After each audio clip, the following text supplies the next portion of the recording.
Good evening and welcome to the News Hour. Ladies and gentlemen, of all the warped and self-defeating arguments that have been heard in the context of the events in the Jawaharlal Nehru University and their fallout, the one that tries to put a shroud over the pro-Afzal Guru, a shroud over the pro-Yaqub Meban, a shroud over the pro-Ishrat Jahan campaign in JNU and Jadavpur by focusing on the disgraceful behavior of the lawyer hoodlums at the Patiala House Court, that argument really takes the cake. Now, both these cases are pathetic.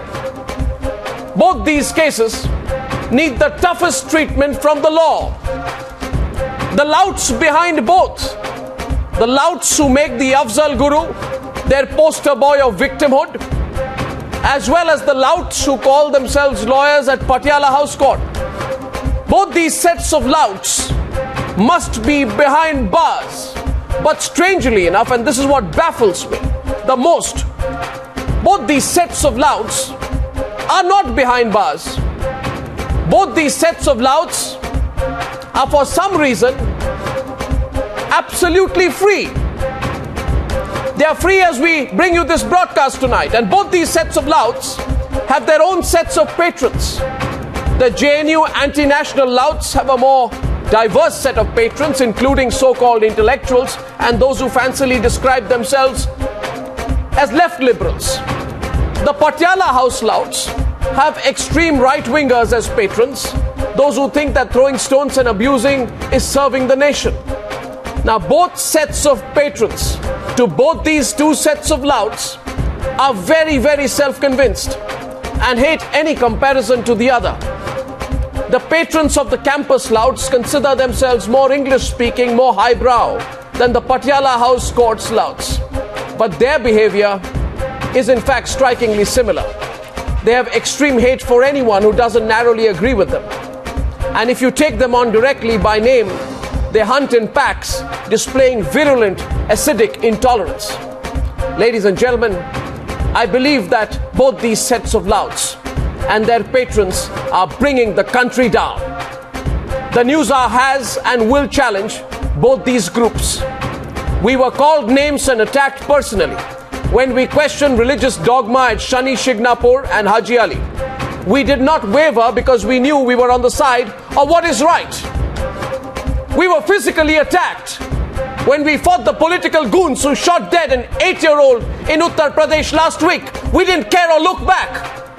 Not even when most of the media blacked out the story of the child's killing, because we knew they were wrong and we are right. So let all know, including those who were conspicuously silent on Haji Ali, silent on Shani Shignapur, those in the media who lost their voice when Samajwadi Netas killed 8-year-old Shamli in Uttar Pradesh, those hypocrites who didn't open their mouths then, those hypocrites who didn't call the Malda violence communal, which it is, those hypocrites who were silent when Maoists beheaded Jharkhand Police Inspector Francis Induwar. Let these hypocrites know that we don't need their approval to question those who say they will raise arms for India's destruction.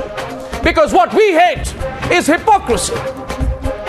And hypocrites are always afraid when someone comes forward and dares to question their visible contradictions. And that is the real reason why they're all crying out loud tonight.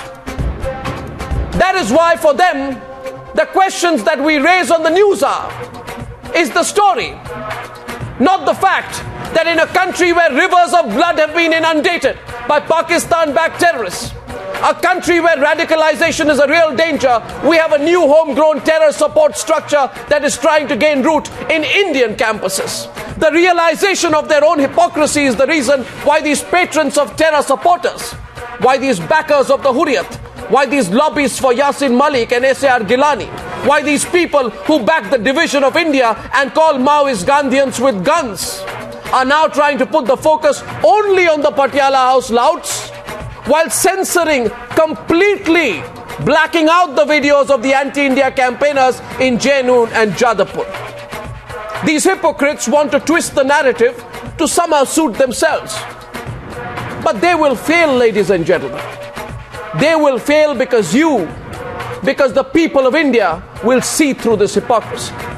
So if they have the moral guts then let them broadcast the videos with the slogans of Barbadi for India.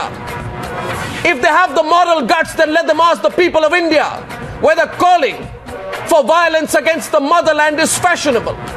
And if they can't do all of that, then let them admit it and let them explain to the people of India why their hands are tied, because on the news we will question both, we will expose both, and we will challenge both these sets of louts and their patrons.